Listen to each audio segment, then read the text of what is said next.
Okay, so today we are going to make some barbecued pork ribs.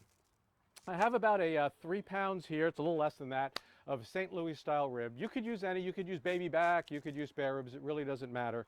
The first thing you need to do though is to remove the membrane that's on the bone side. Now I've taken most of this off, but I'm showing you a little bit of it here. Here's some of it, and what you may have to do is grab it with a paper towel because it's kind of slippery, and then you peel the thing off and it just pretty much comes right off. And that's so the spices can, can soak in on that side too and flavor that side all the way through. All right, so the next thing we're going to do is make the rib rub. So I'm going to start with 9 parts of brown sugar. A part is whatever you decide it is. If you want to make a bunch, maybe it's a tablespoon. I started here, I think 1.5 teaspoons. Whatever it is, 9 parts, whatever you define a part as. Then 2 parts of salt. And then I've got 1 part of granulated garlic. I've got 1 part of half sharp paprika, okay, give it a little spice, and then 1 part of smoked paprika, pimenton, what they call it in Spain, and that'll give it a little extra smoky flavor. And then I have 1 part of cumin. All right, and I'm just going to mix that all up. Got my brown sugar in there, got everything. I'm going to mix that up, make sure it's nice and mixed. Okay, so then what I want to do, of course, is I want to really liberally put it on this rib.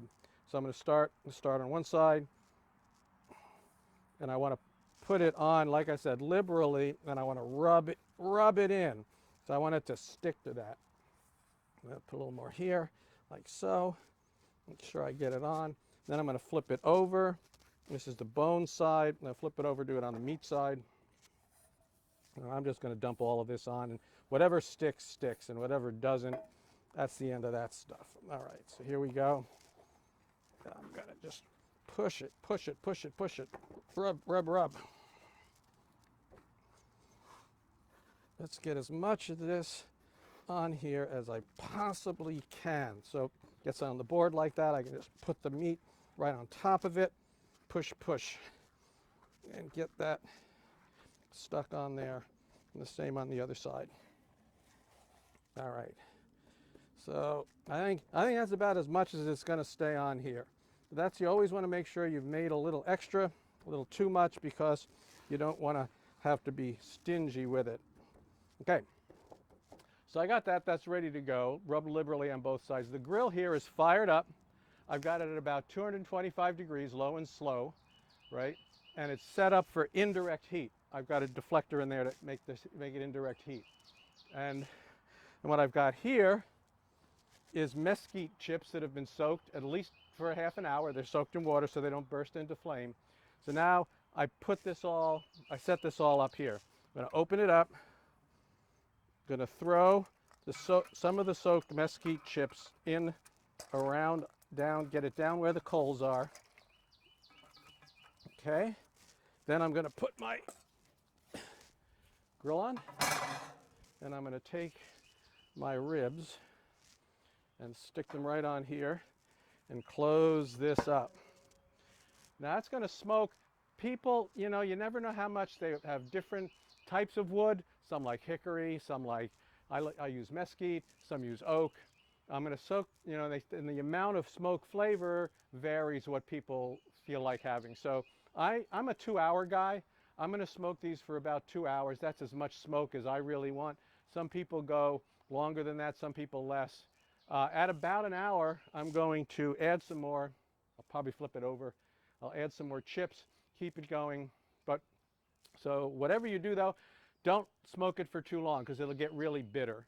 You'll get, that flavor is not going to be, it's going to turn on you. So basically I would say about 3 hours maximum smoking. When it's finished with the smoking phase, we're going to come back and I'll show you how we finish them to make them nice and juicy and tender. See you in a bit. All right, it's been a couple of hours that it's been smoking, and now it's beautiful. You can see how nice that looks. I actually gave it a little bit more than 2 hours because I noted the mesquite wasn't burning off as quickly as I thought, so I just kind of gave it a little extra time. And that's just one of the things you get a feel for after a while. Anyway, I'm now taking them off. They're definitely not done. I am going to wrap them in foil and I'm going to put them in a 225-degree oven to finish. Now, I'm not adding anything to this. Sometimes people add liquid. They add vinegar or they add water or something like that. I'm just wrapping them, okay? I'm going to keep them moist, and it's going to take at least 2 more hours, but actually realistically 3 to 4 before they'll be done. So I'm just going to check them from time to time to see when they get to that point where they're nice and tender. So into the oven these go, and boy, it's a delayed gratification for sure. See you in a little bit. Okay, so here are those beautiful ribs. They've come out of the oven. They went about another, I don't know, 2.5 hours-ish covered up, and then they were definitely done, ready to go. So I then opened them up because I wanted to, I wanted to make him to finish not wrapped up. And here is a rib that Donna's going to give a try to. Ooh. And look at how tender It has. that looks. It's very tender. It's very moist. It falls. Here it is falling off the bone. Wow, that's pretty tasty. Mm. The rub is great seasoning.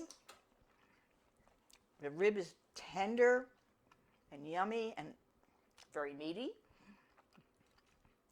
And it's time to have dinner. It is. It's time for us to go outside to our patio, enjoy our lovely dinner. But here you are with the St. Louis style pork barbecued ribs. Thanks for joining us, and we'll see you next time.